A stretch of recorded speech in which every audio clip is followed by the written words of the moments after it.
Teofimo the Takeover Lopez apologizes to Turki Alalshikh for calling him a dictator, but that is not even the worst part. The worst part is that he spelled it with a D-I-C-K, tater. So in an interview with Punch Drunk Boxing, Teofimo said he only had that posting for about a minute and he had to delete it, but a fan screenshot it, and you know what? The rest is history. So Teofimo Lopez publicly apologizes to Turki Alalshikh. He says that his emotions got the best of him and he will try to work on that. And I am glad that Teofimo Lopez apologized, because it takes a big man to know when he is wrong and when to know to apologize. Hey, we're all humans and we all make mistakes. But to tell you the truth, I did not really think Teofimo Lopez was gonna apologize to Turki Alalshikh, but he did, and this was leading to the negotiations with Devin the Dream Haney, and Teofimo Lopez was offered a guaranteed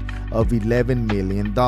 Now, I'm a Teo fan, but I believe he dropped the ball there, because I know Teofimo Lopez was complaining that he never even got $1 million check to take home after taxes. And I believe they were really close to seal the negotiations. They even had the date. I believe it was September 16, and they also had the weight class that it was gonna be taking place at. It was gonna be at a catch weight of 145 pounds. Now, I do not understand why it was gonna be taking place at a catch weight. That's only 2 pounds away from being at 147. And we all know Devin Haney is kind of a weight bully. We just seen Devin Haney with David Benavidez right next to each other, and they did not look that far apart. Yes, David Benavidez is taller than Devin Haney, but to tell you the truth, I believe Devin Haney was wider than David Benavidez. So I am surprised why they did not make the fight at 147 pounds. So both Devin Haney and Teofimo Lopez can get acclimated to be fighting at 147, because Teofimo Lopez wants that smoke with JARON Boots Ennis. Teo also added he already conquered the 140-pound division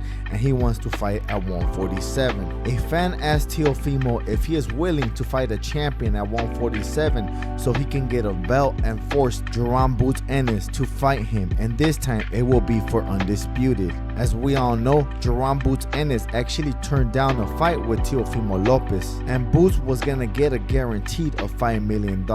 And even Teofimo Lopez says that it was kind of weird that JARON Boots Ennis did not take the fight, because Teo is coming from 140 to 147. And what makes it even weirder is that Eddie Hearn stated that he does not want JARON Boots Ennis to underperform against Teofimo Lopez. Now, that's not the weird part. The weird part is that there is Brian Norman Jr. at 147, and he is one of the champions, and Eddie Hearn has never said that JARON Boots Ennis is gonna struggle with Brian Norman Jr. Now, that is a Chinese riddle for you. How are you gonna struggle with a fighter moving from 140 to 147 and not even get acclimated straight going into the fight with you, but you will not struggle with Brian Norman Jr., a champion at 147. Now, all the belts are scattered at 147 at the moment. JARON Boots Ennis, Brian Norman Jr., Mario Barrios, and Rolly Romero are the champions at the moment. So as we all know, JARON Boots Ennis already declined the fight with Teofimo Lopez.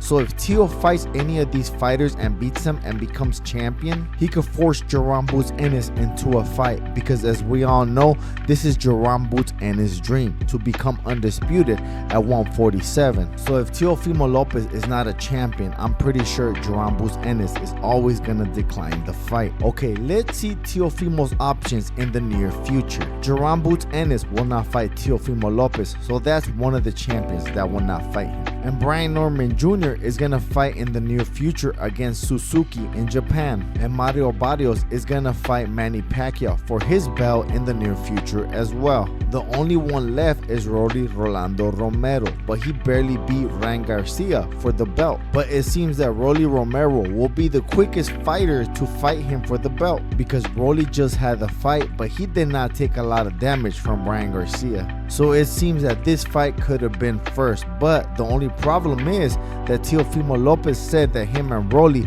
already squashed the beef they had, because at first and when they started their careers, they were really good friends. They were close. That's what it seems to the cameras. But then they fell off and they weren't close anymore. So it did seem that they have beef, but they squashed it, and Teofimo Lopez says that he will not do that to Rolly, and he will not be able to live with himself if he will beat Rolly, because he believes that he will. So he says that he's gonna let another fighter beat Rolly. So that's out of the question. Teofimo Lopez will never fight Rolly. So we know he's not gonna fight Rolly. So it's gonna be pretty hard to get the Teofimo Lopez versus JARON Boots Ennis fight, because JARON wants to become undisputed. So as long as Teofimo Lopez is not a champion at 147, I doubt that JARON Boots Ennis will fight Teofimo Lopez. I actually have Teo beating JARON Boots Ennis. I believe JARON Boots Ennis is tailor-made for Teos.